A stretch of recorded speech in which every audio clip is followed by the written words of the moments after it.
What's up, guys? My first YouTube video.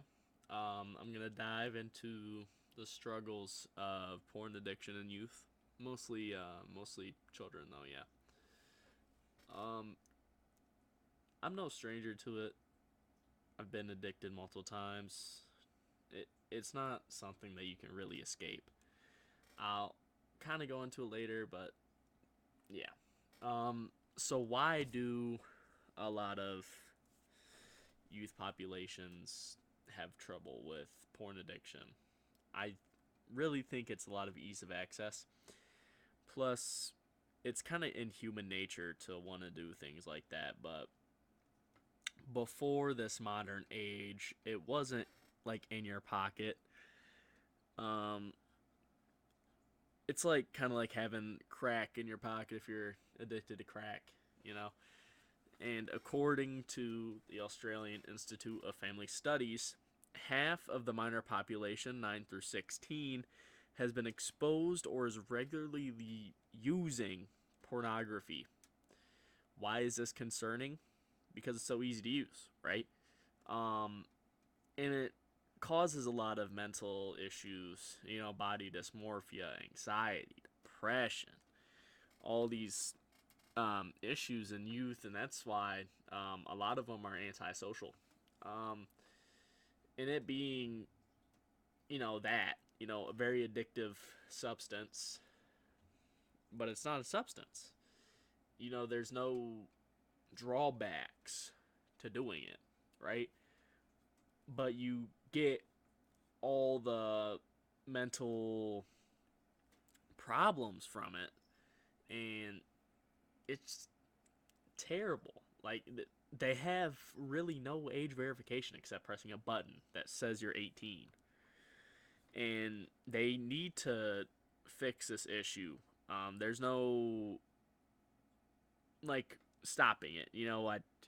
It's a billion-dollar industry of, misusing people.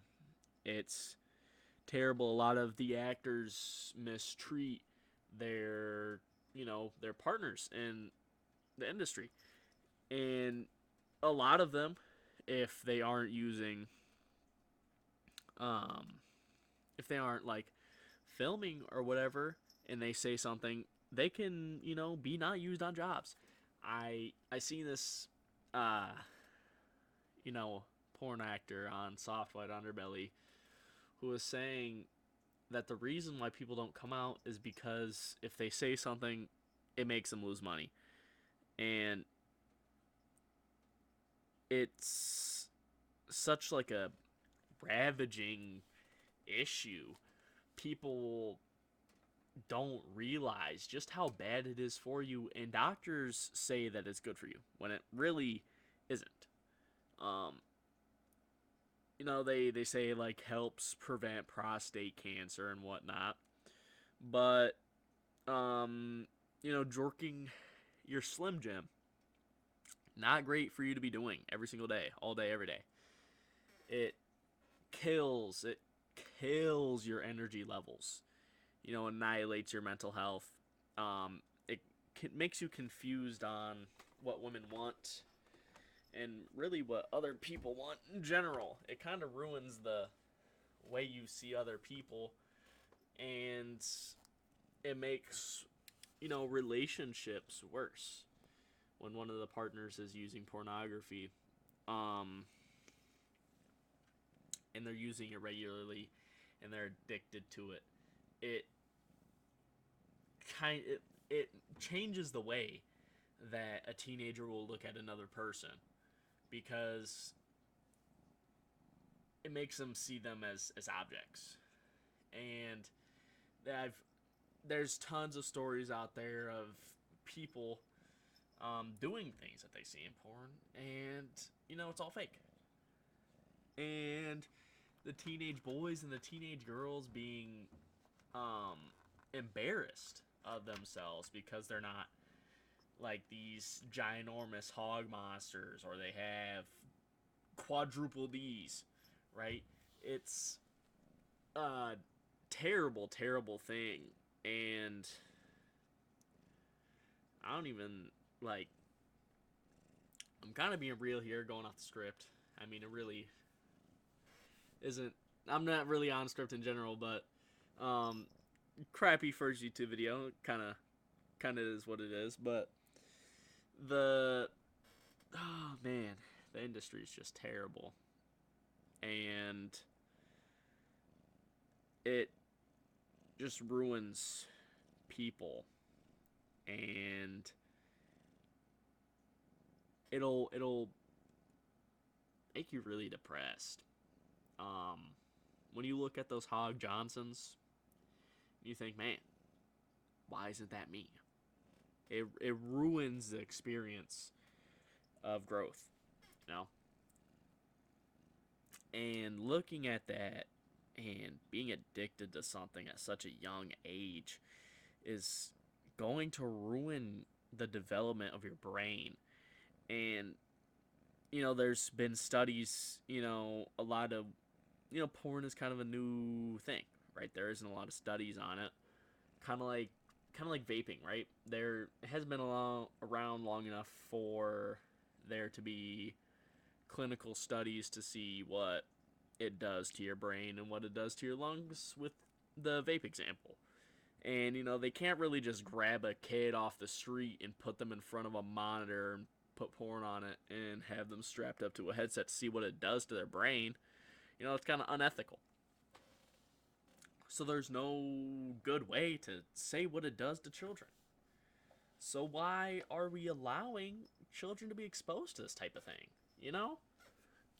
And with it being all over the phones and all over social media, there's probably nowadays not a single person under the age of 16, between the ages 8 and 16, that hasn't seen pornography or something similar to it, right? And we need to protect the children. There's a lot of issues with it. I just outlined a couple minutes ago, and there has to be change. The change has to come, and me myself, I've dealt with it for a long time. I got exposed to around 9-ish, and I've been doing it so much, a lot since then, right? There was a period of about 3 months where I think I didn't do it at all. But when you relapse, you go hard. Um, and the whole no fap day counter is kind of misleading, right? There's no instant testosterone boost that you get from not jorking your Slim Jim. But the other benefits are that you just get better in the head, man. It jelking and jorking it every day just makes you like a husk of a human being. It makes you just some sort of bust goblin, just expending your seed willy-nilly everywhere. Like it's not resourceful. And it makes men feel like they have no purpose, right? When you have no purpose and you're just sitting around and you're joking and you're playing video games, it ruins you. It ruins your mental health, ruins your physical health, and makes you feel worthless. And I felt like that for a while. Sometimes I feel like that today. But the change can come. You can overcome it. Anyone can. You just got to remove the cancer from your life. That's some food for thought. Thank you guys for watching today. I'd appreciate it if you liked and subscribed. Thank you. I love you all and have a nice day.